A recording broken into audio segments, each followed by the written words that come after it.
Dan slovenskega znakovnega jezika v Republiki Sloveniji zaznamujemo od leta 2014, ko je vlada Republike Slovenije na pobudo predsednika republike Boruta Pahorja in na predlog Ministrstva za delo, družino, socialne zadeve in enake možnosti ter Zveze društev gluhih in naglušnih Slovenije razglasila 14. november za Dan slovenskega znakovnega jezika v Republiki Sloveniji. Pahor je na posebni slovesnici vročil priznanja jabolko navdiha Matjažu Juhartu, Bojanu Mordu, Jožetu Tekavčiču in dr. Simoni Gerenčer, ki prihaja iz Murske Sobote. Dr. Gerenčerjeva je začetnica znanstvenega raziskovanja in strokovnega dela z ljudmi z gluho-slepoto v slovenskem prostoru, soustanoviteljica Združenja gluhoslepih Slovenije Dlan ter pobudnica vpisa jezika gluhoslepih v Ustavo Republike Slovenije. Doktorica Simona Gerenčer je zaposlena kot generalna sekretarka in strokovna vodja Združenja gluhoslepih Slovenije Dlan. Skupaj z ljudmi z gluhoslepoto in strokovno ekipo razvija jezik gluhoslepih in številne načine sporazumevanja. Je tolmačica za slovenski znakovni jezik in jezik gluhoslepih, pa tudi supervizorka na področju socialnega varstva in soustanoviteljica Združenja tolmačev gluhoslepih Slovenije Taktil. V obdobju 2020-2024 je tudi članica predsedstva Nacionalnega sveta invalidskih organizacij Slovenije.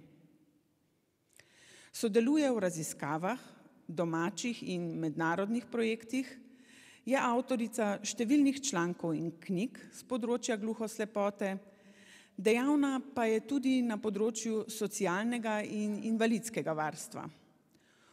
V letu 2019 do 2021 je bila članica strokovne skupine Ustavne komisije Državnega zbora Republike Slovenije za vpis znakovnega jezika in jezika gluhoslepih v Ustavo Republike Slovenije.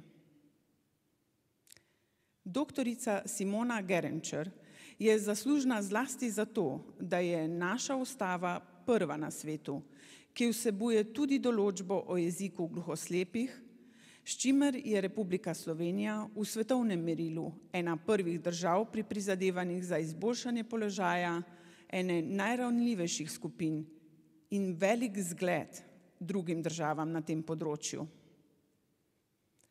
Svojim neutrudnim delom doktorica Simona Gerenčer izjemno navdihuje ne le gluhoslepe in njihove družine, pač pa celotno družbo.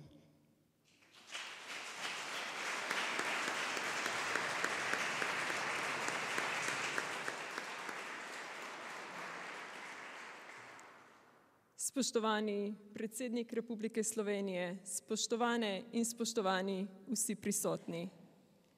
Iskrena hvala za to veliko priznanje, ki mi bo v še večji navdih za nadaljnje delo v skupno dobro.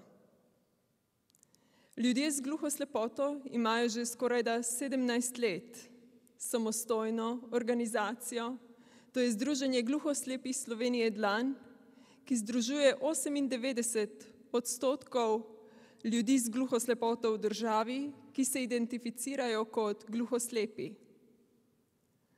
Za drugim odstavkom 62.a člena Ustave Republike Slovenije, ki vključuje jezik gluhoslepih, smo v strokovni skupini Ustavne komisije Državnega zbora želeli poudariti, da gre za samostojno skupino z lastno skupnostjo, jezikom in kulturo. Slovenija je z vpisom jezika gluhoslepih postala zgledna. V Združenju gluhoslepih Slovenije Dlan pa si prizadevamo, da se implementacija ustave zgodi čim prej in da Slovenija postane zgledna tudi pri razumevanju gluhoslepote. In tudi pri tem, da se uredijo pravice, status in pravice ljudi z gluhoslepoto, ki jim bodo omogočile polno vključevanje v družbo in nenazadnje njihovo emancipacijo. In pri tem imamo vso mednarodno podporo. Zato seveda najprej velika hvala celotni skupnosti gluhoslepih, kajti brez njih se razvoj jezika ne bi izvajal. Brez njih jezik gluhoslepih ne bi živel in brez njih ne bi imelo smisla se boriti za pravice gluhoslepih. Prav tako srčna hvala vsem dlanovkam in dlanovcem, ki vsakodnevno širom po Sloveniji izboljšujejo kakovost življenja ljudi z gluhoslepoto. Velika hvala vsem podpornikom Združenja Dlan, kajti brez njih se utemeljitev jezika gluhoslepih ne bi zgodila. Brez njih se tudi vpis v ustavo jezika gluhoslepih ne bi zgodil in brez njih tudi Združenje Dlan ne bi moglo premagovati ovire, s katerimi se srečuje od ustanovitve dalje v slovenskem prostoru. In vsaka bolečina in krivica prizadene človeka. Pri ljudeh z gluhoslepoto pa le-ta poglobi vprašanje smisla življenja. Čutim, da je edino prav, da to veliko priznanje podelim z vso skupnostjo gluhoslepih in z vsemi podporniki Združenja Dlan. Z vsemi tistimi ljudmi, ki si od oblikovanja skupnosti gluhoslepih prizadevajo za boljši jutri vseh ljudi z gluhoslepoto in ki so tako v slovenskem kot tudi mednarodnem prostoru izjemno dragoceni. Hvala.